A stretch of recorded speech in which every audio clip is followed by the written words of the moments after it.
Hello, I'm Dylan, this is B2P, and I am sitting on the 1974 CB750K that I've spent the last 2 months or so restoring. This is a 52-year-old motorcycle, and it has been sitting for about 15 years. So I'm I guess I'm proud to say we've reached the point where I'm wrapping up the project. I'm also a little bit sad. This has been a really fun project. I've learned a lot about pre-1980s Japanese motorcycles, so that's really exciting, and I'm looking forward to using that knowledge in later videos, especially the 72 CB350 I have. But I've really enjoyed this, and I just wanted to throw a quick thank you to everyone that's liked and subscribed to the channel and been following along with the content. Please, if you haven't already, and this is stuff that you're interested in, please make sure you subscribe to the channel. I will be pumping out more content like this, hopefully a lot over the winter time as I get into hibernation mode here up in New Hampshire. So the basement's going to be kind of my playground over the winter. So really looking forward to that. And today's episode is really going to be kind of wrapping up highlights of the thing, showing highlights of the whole restoration project, showing the start to finish kind of like in a nutshell for people that haven't seen the process. And yeah, I guess really just a lot of like financial expectations for a project like this, time and financial. And time is really important, especially when you have a family. If this is stuff that you're doing, you have to kind of like negotiate or work around the time that you would be spending with family, friends, to do stuff like this. It is definitely a huge undertaking, but if you like this kind of thing like I do, it's a lot of fun, it's very rewarding, and at the end of the day you get something really cool out of it, and hopefully you can send it down the road to a new owner that is really as excited about it as I was. As I get to this point where I'm getting ready to offload these bikes, right before I started the YouTube channel, I had just finished up a really clean 1980 CX500 with the big old windjammer fairing, and the thing was in really good shape. And every part of me wants to keep these bikes. I wish I had the money and the resources to just build a garage somewhere and put a bunch of bikes in it and then drive them switch bikes every day on my way to work.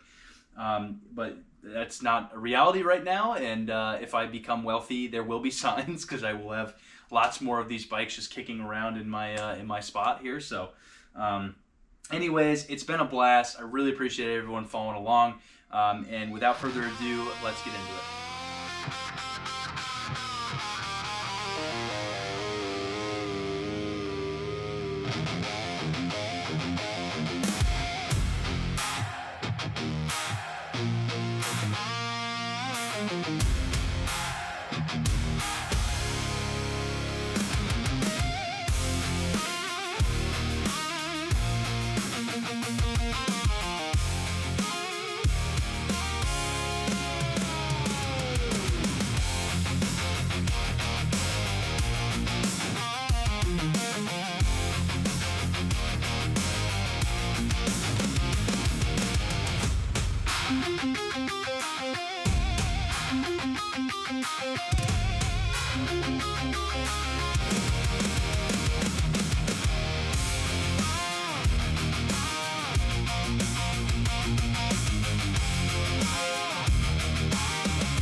All right, everybody, let's talk numbers. So this is the last video for the CB750 project, the last full video. I might do some recaps on when it goes down the road, but I want to talk numbers today. So wrapping up the project, what that looks like, the costs associated with it, what I am expecting to get for it, what I've put into it as a total, what I would need to break even. So I want to talk about that because I think it's important.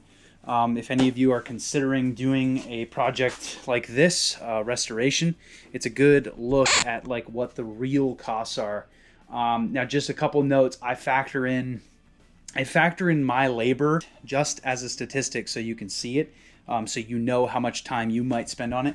I am not an expert, but I'm pretty efficient at this. So my hours I estimated were mostly on the lower side of things. It could take some people longer. It could take some people a lot quicker to do some of the jobs that I did. I also didn't I didn't show you guys every hour that I was working on this thing. You guys saw the distilled version.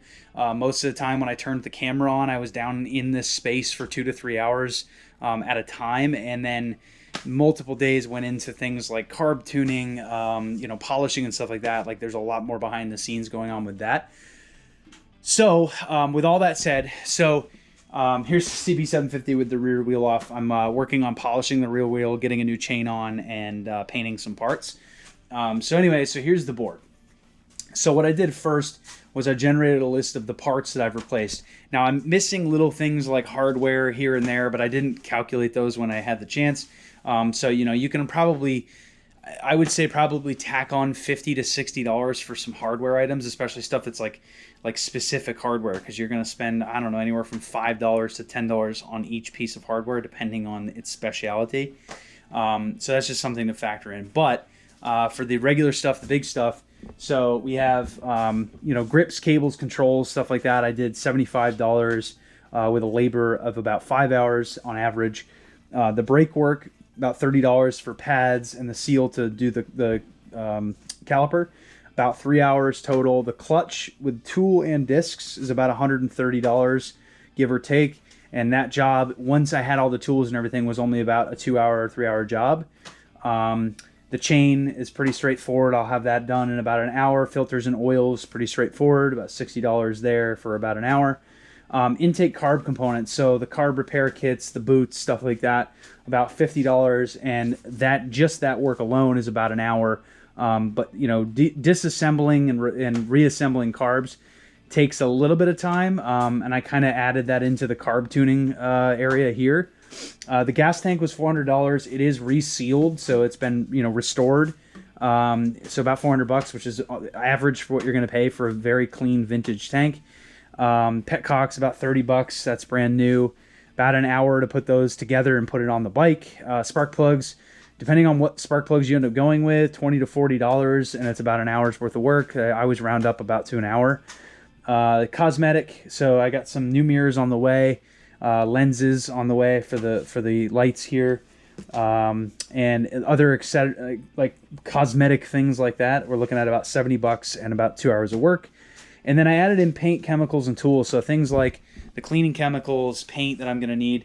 I would say probably in total you're going to spend anywhere from $50 to $100. That shit's not cheap these days. That can of Wrinkle Black by itself was $16 at AutoZone, and I remember a day way back when it was like $9 a can. So that's pretty remarkable. So that stuff adds up really quick. So just keep that in mind when you start doing these projects, that you're going to need a lot of chemicals and cleaning stuff to really pull it together. So I factor in terms of my labor rate. So if I was going to add here's my philosophy on labor rate. If it's something I like doing, I don't calculate labor into the cost of my vehicle or the restoration process. If I hated doing this, like if I hated it like I hate working on Mini Coopers, I would absolutely add in my labor value. But on stuff like this, like I'm never going to be able to get back the amount of time I put into it.